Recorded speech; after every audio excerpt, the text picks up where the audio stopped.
Bonjour Sarah. Bonjour. Donc nous sommes en compagnie de Sarah Delille au Salon d'Île-de-France à Mency, édition 2025. Et donc Sarah, tu écris globalement, on va dire, de la littérature d'imaginaire.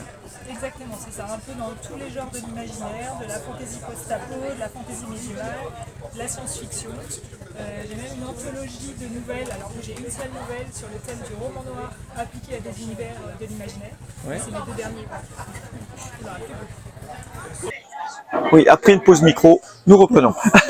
Oui, donc tu disais, tu as différents romans de littérature d'imaginaire. Voilà, donc un peu tous les genres de l'imaginaire, de la fantaisie post-apo, la fantaisie médiévale, de la science-fiction et les deux derniers exemplaires d'une anthologie sur le thème du roman noir appliqué aux univers de l'imaginaire, donc, qui était aux éditions Nord d'Absinthe. Et aussi une comédie feel good. Voilà, c'est l'exception dans mon catalogue, c'est la comédie Feels Good qui se passe dans un centre équestre au milieu de la forêt de Rambouillet.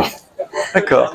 Donc Forêt de Rambouillet, que tu es peut-être de la région, c'est ça? Tout à fait, je suis de Rambouillet, donc Ce qui au explique, milieu de la forêt, voilà. ce qui explique le lieu. Exactement. Alors, parle-nous un petit peu, par exemple, de Rage et de Feu. Ça, donc, fantaisie post-apo, chevaux, dragons, dystopie, complot, émancipation. Donc, ça parle de quoi? Alors, donc pourquoi fantaisie post-apo? Alors, fantaisie parce que c'est dans un univers inventé où il y a des chevaux dragons, mais il n'y a pas de magie. Et on est dans un univers qui a été dévasté par une guerre 200 ans après une guerre, et où les humains se sont réfugiés dans des forts pour échapper à des mutants sanguinaires qui errent sur les landes sauvages. Et donc on suit une héroïne, Sérène, qui se bat pour avoir le droit de devenir chevalière dragon, après avoir hérité de celui d'un chevalier mourant. Et ce chevalier lui a aussi confié une dague qui va lui attirer pas mal d'ennuis. Et donc l'histoire, c'est un peu résoudre le mystère autour de cette dague et aussi suivre l'itinéraire de Sérène dans ce monde un peu revenu en arrière au niveau des mœurs. D'accord. Donc, parce que je vois qu'il y a quand même dans tes livres, il y en a deux où ça parle de fantasy. Tu es lectrice de fantasy, j'imagine? Oui. Parce que souvent, quand on en écrit, c'est qu'on en lit. Beaucoup fantasy et science-fiction, effectivement. Ah oui, et oui, parce que tu as fait aussi. Après, c'est un peu plus compliqué à écrire pour moi, la science-fiction, mais Pourquoi? disons que je me sens un peu moins légitime sur les côtés scientifiques, etc. À cause de quoi? Du côté scientifique, c'est ça qui te... Voilà, j'ai un peu peur de dire des bêtises à ce niveau-là, mais Ouais, alors, j'adore ça par contre. Faut pas avoir peur parce que des tas d'auteurs ont dit des tas de bêtises en science-fiction, c'est pas très grave. Après oui, il y a différents types de science-fiction. On peut faire de la science-fiction type vraiment aventure où on se soucie pas trop de la crédibilité. Hein. C'est un peu le cas de Un chant pour les étoiles. C'est pas voilà, il y a mais Philippe Cadic, quand il faisait ses univers où il parlait de réalités différentes en fonction des gens, c'est-à-dire que le côté scientifique, il n'est pas du tout là, par exemple. Ouais, non, je sais pas, j'aurais plutôt dit qu'il était... Ah non, il n'y a rien de scientifique dans Dick, c'est pas bon. Je vais peut-être me faire hurler dessus par les fans de Dick, mais... Alors, parlons donc de Fleur de cendre maintenant. Donc là, fantaisie médiévale, on est dans la fantaisie plus classique, là. Oui, enfin c'est ça exactement. C'est la fantaisie vraiment médiévale, donc là où il y a des sorcières qui ont des pouvoirs magiques. Donc un monde où la magie est un petit peu contrôlée par les hommes. Et donc on suit Ancre qui a été défigurée par le feu et qui suite à ça est rejetée par son père et par son fiancé et qui rejoint le château d'une mystérieuse marquise perdue aux confins du royaume. Et elle intègre un groupe de sorcières guerrières qui s'entraînent pour lutter contre des démons surgis des entrailles de la terre. Voilà, donc les thèmes, c'est la sororité, l'acceptation de soi. Et il y a aussi un complot autour des livres, enfin, d'un grimoire magique. Et donc, en fait, les deux premiers livres, on va dire, c'est de la fantaisie vue par une femme. Parce que les héros sont des héroïnes. Oui, ce qui n'est pas souvent le cas en fantaisie. C'est quand même souvent le gros mec musclé. Oui, voilà, dans la fantaisie classique, on va dire que c'était beaucoup des héros masculins.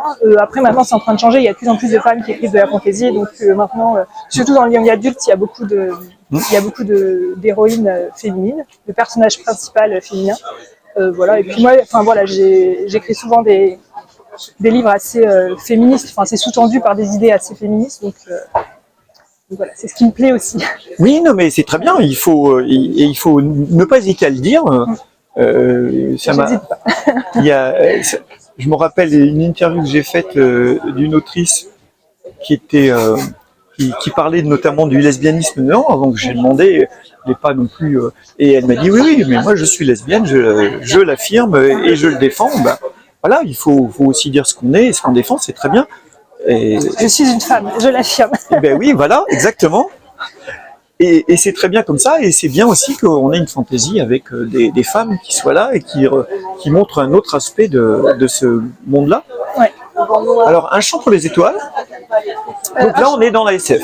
Voilà, c'est plus de la science-fiction, un peu plus jeunesse que les deux autres, on va dire à partir de 13 ans, c'est pour les ados, Ouais. ados, jeunes adultes. Et cette fois-ci, on suit encore une héroïne qui est chanteuse sur un vaisseau spatial et qui est prise dans une guerre contre de mystérieux envahisseurs, Ouais. et qui va devoir choisir entre son amour pour le chant et son désir de vengeance.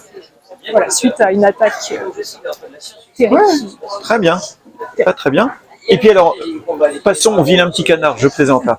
Mais non, j'aime beaucoup, c'est pas un vilain petit canard. Non mais étant moi-même amateur de littérature de l'imaginaire, le feel good.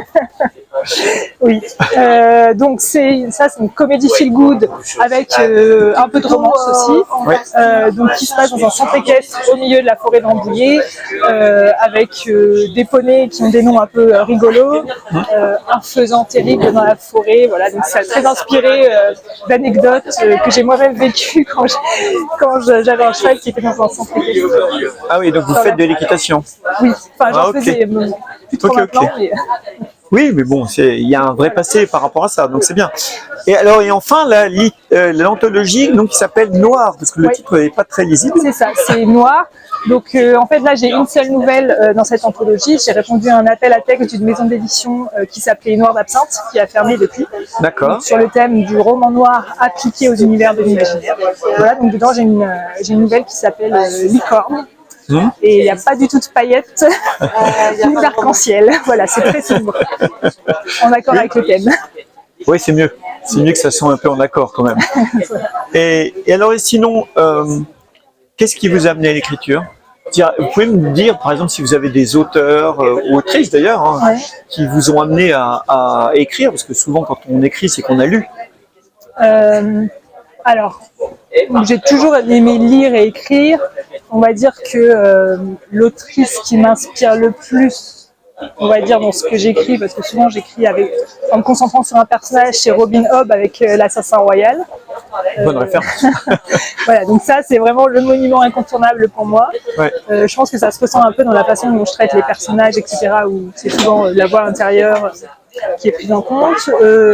Après, là où j'ai vraiment commencé à écrire, c'était, en fait, je travaille en région parisienne et j'avais pas mal de trajets en train.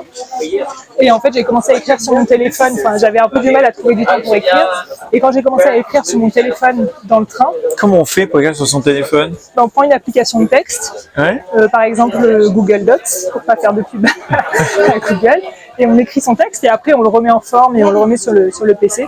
Et en fait, de profiter de ce temps de transport tous les jours en écrivant sur son téléphone, ça m'a pas mal débloqué au niveau de l'écriture et c'est vraiment là que j'ai commencé de Rage et de Feu. Et Un chant pour les étoiles, on était écrit quasiment entièrement sur téléphone.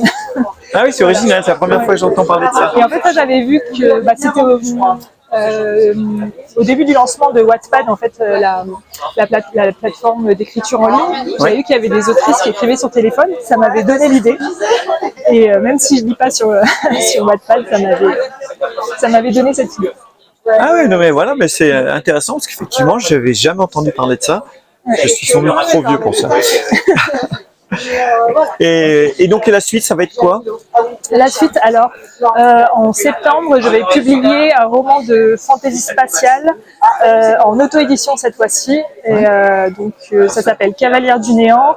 Et je prépare un très bel objet livre. Ça va être, voilà. Oui, parce que là, c'est publié chez qui du coup? Parce que j'ai pas vu. Alors, Fleur de sang, c'est publié chez Gulfstream Éditeur. Ouais.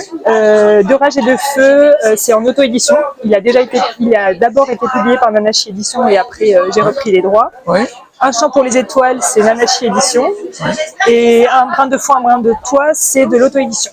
Ah oui, d'accord. Donc il y a plusieurs éditeurs. Ouais. Ok, très bien. Et ben bon courage et bon salon. Ben, merci de même. Au revoir. Au revoir.